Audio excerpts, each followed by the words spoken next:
तो चलिए अब अलग अलग जगहों से जान लेते हैं किस तरह की कार्रवाई वहां हो रही है। हमारे साथ हमारे संवाददाता वाराणसी से अमन शुक्ला लाइव जुड़ गए इस खबर पर, सूरज पांडे कानपुर से, अतुल शर्मा मेरठ से और कृष्णा त्यागी आगरा से हमारे साथ लाइव जुड़ गए हैं।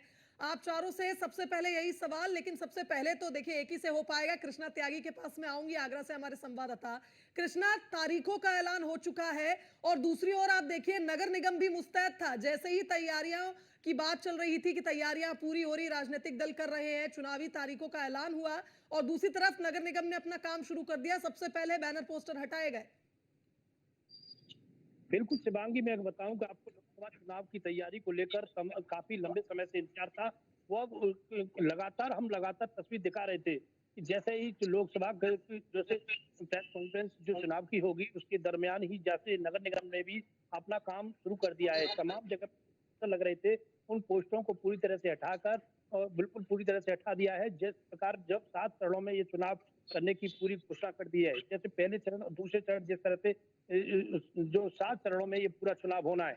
इसके अलावा जिस प्रकार से प्रेस कॉन्फ्रेंस में ये साफ जाहिर कर दिया है कि कोई भी जिस तरह से सोशल मीडिया हो, तमाम जिस तरह की सुविधा है इन पर भी नजर रखी जाएगी। इसके अलावा जो आचार संहिता जो लागू होगी, दरमियान कोई भी व्यक्ति, राजनीतिक व्यक्ति है, कोई भी प्रलोभन देता है, यदि कोई भी गिफ्ट देता है, तमाम इस तरह पर भी नजर रहेगी। इसके अलावा अधिकारियों पर भी 3 साल से जो ज्यादा एक ही जिले में जो तैनात हैं उन अधिकारियों पर भी उन्हें हटाने के निर्देश चुनाव आयोग ने साफ कर दिए हैं। और लोकसभा चुनाव का जिस प्रकार जो बिगुल बजा है, उसी प्रकार राजनीतिक पार्टियों की बात करें तो राजनीतिक पार्टियां अपने अपने चुनाव की तैयारी में पूरी तरह से जुटी हुई है।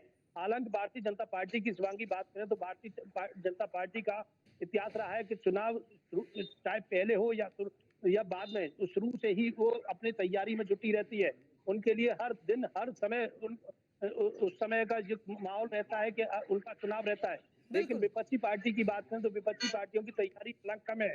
लेकिन इस बार आगरा का चुनाव चाहे बेरोजगारी हो, विकास हो, तमाम इस तरह के मुद्दे होंगे जिसको लेकर विपक्षी पार्टी इस बार बीजेपी पार्टी को शिकस्त देने की बात पूरी तरह से की जा रही है। लेकिन आगरा की में 2 लोकसभा सीट है, जैसे एक सीट पर केंद्रीय मंत्री एसपी सिंह बघेल है, दूसरी सीट पर राजकुमार चार है। दोनों सीटों पर दम का विरोध देखने को मिल रहा है। अब इस बात का विपक्ष को भी फायदा मिलेगा, क्योंकि अपने लोगों के पैर काटने में जुटे हुए हैं। आगरा की हम लगातार पिछले समय से तस्वीर शिवांगी दिखा रहे हैं, वहाँ तमाम जगह पर जनसभाएं हो रही हैं, तमाम लोग उनके विरोध करते हुए नजर आ रहे हैं। वहीं केंद्रीय मंत्री एसपी सिंह बघेल का भी विरोध प्रदर्शन देखने को मिला। तमाम जगह पर इस तरह बिल्कुल के कृष्ण, प्रदर्शन यानी देखने कुल मिलाकर ये को मिल कहा रहे जाए, देखिए हैं। चुनावी तैयारियों में भी राजनीतिक दल जुटे हुए हैं और दूसरी ओर ये भी तय है कि कहीं ना कहीं हलचलें भी बहुत तेज हो जाएंगी अब जब चुनावी तारीखों का ऐलान हो गया। बने रहिए हमारे साथ। हमारे संवाददाता कानपुर से भी हमारे साथ जुड़े हुए हैं, सूरज पांडे, उनका रुख कर लेते हैं। सूरज, कानपुर में क्या तस्वीरें देखने को मिली जैसे ही चुनाव आयोग ने तारीखों का ऐलान किया? क्योंकि देखिए आप, प्रत्याशी चयन हो, तैयारी हो, ये सब तो काफी लंबे समय से चल रही थी, लेकिन जैसे ही चुनावी तारीखों का ऐलान हुआ, आज जिस तरह से चुनाव आयोग ने कई मुद्दों पर अपनी बात रखी, कैसे रुझान वहां देखने को मिले? आपको बता दें कि जिस तरीके से आज दोपहर 3 बजे चुनाव आयोग के द्वारा लोकसभा चुनावों की तारीखों का ऐलान हुआ, उसके बाद से ही कानपुर जिला प्रशासन हो या कानपुर नगर निगम हो, पूरी तरीके से सक्रिय नजर आया। और जो नगर निगम के दस्ते थे उन्होंने राजनीतिक दलों के द्वारा लगाई गए शहर भर में होल्डिंग बैनर पुतलों को हटाने की कार्रवाई की। साथ ही साथ आपको बता दें, कानपुर पुलिस प्रशासन की बात करें तो कानपुर पुलिस प्रशासन जब पूरी तरीके से सक्रिय नजर आ रहा है। कानपुर के कमिश्नर हो या हो, सभी अधिकारी अपने अपने कार्यालयों पर बैठकर सभी थाना फोर्स के साथ बैठक करते हुए नजर आ रहे हैं। किस तरीके से अब देश भर में आदर्श आचार संहिता लागू हो गई है, ऐसे में पूरी तरीके से जो जिम्मेवारी है वो चुनाव आयोग को किसी प्रकार की कोई गलत जगह अनैतिक गतिविधि तो वो भी चुनाव आयोग पर निगरानी रखता है। ऐसे में आपको बता दें कि कानपुर की लोकसभा सीट की बात करें तो वर्तमान में कानपुर में जो लोकसभा का चुनाव है वो चौथे चरण में होना है और 13 मई को जो मतदाता है वो मतदान करेंगे। और 25 अप्रैल तक जो भी प्रत्याशी समाजवादी पार्टी से हो, कांग्रेस से हो, बसपा से हो, जो भी राजनीतिक दल के जो प्रत्याशी होंगे वो 25 अप्रैल तक अपना नामांकन करा सकते हैं। आपको बता दें कि कानपुर की जो लोकसभा सीट है वो 10 विधानसभाएं आती है उसके अंतर्गत, और इसमें 35 लाख से अधिक मतदाता जो है वो इस लोकतंत्र के मेले में मतदान करते हुए नजर आएंगे। वहीं आपको सबसे बड़ी बात ये बता दें कि लगातार जो है वो समाज सेवी संगठन हो या सरकारी अधिकारी हो, वो भी जगह जगह पहुंचकर मतदाताओं को मतदान के प्रति जागरूक कर रहे थे।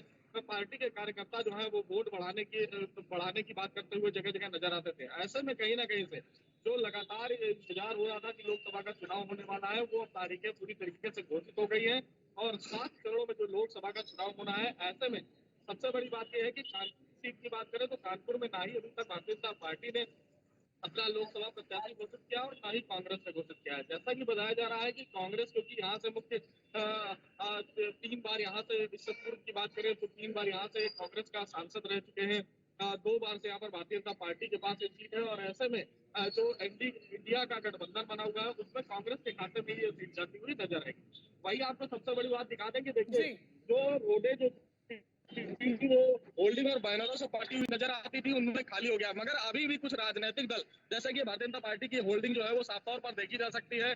जो नगर निगम के अधिकारी हैं वो नीचे की होल्डिंगों को तो हटाने की कार्रवाई कर चुके हैं, मगर जो बड़ी बड़ी होल्डिंगें जो कि और सूरज यूनिक पोल मुझे पर लगता लगाई है कि गई है। अभी इतना समय भी नहीं हुआ है, कुछ समय और शायद लगेगा नगर निगम को, लेकिन लगभग सारे पोस्टर चाहे ऊंचाई पे हो या नीचे हो उन्हें भी हटा दिया जाएगा। आप नजरें बनाए रखिए। मेरठ का रुख करेंगे, उससे पहले हम अमन शुक्ला के पास चलते हैं। वाराणसी से हमारे संवाददाता लाइव बने हुए हैं। अमन, अगर वाराणसी की बात की जाए, सबसे महत्वपूर्ण सीट भैया इसको हम कहेंगे, क्योंकि यहां से काशी का बेटा तीसरी बार चुनाव लड़ने वाला है। जैसे ही चुनावी तारीखों का ऐलान हुआ, किस तरह के रुझान वहां देखने को मिले? नगर निगम ने कितनी मुस्तैदी दिखाई? क्या अभी भी कोई पोस्टर बैनर बचे हैं? हेलो, अरे भाई बता दूं कि काशी प्रधानमंत्री नरेंद्र मोदी जो कि यहाँ के लोकप्रिय सांसद है वो भी आते हैं यहाँ पे, और जो भी बाहर से पर्यटक आते हैं यहाँ पे बोलते हैं का गुरु का हालचाल हो। तो कहीं ना कहीं इस समय जब चुनाव आयोग के जब तारीख देने के बाद, जब है सूची जारी करने के बाद, जब यहाँ पे बनारसियों से हमने बात की तो इसी स्टाइल में बात किया गया। न्यूज वन इंडिया की टीम में बात किया तो का गुरु का हालचाल हो।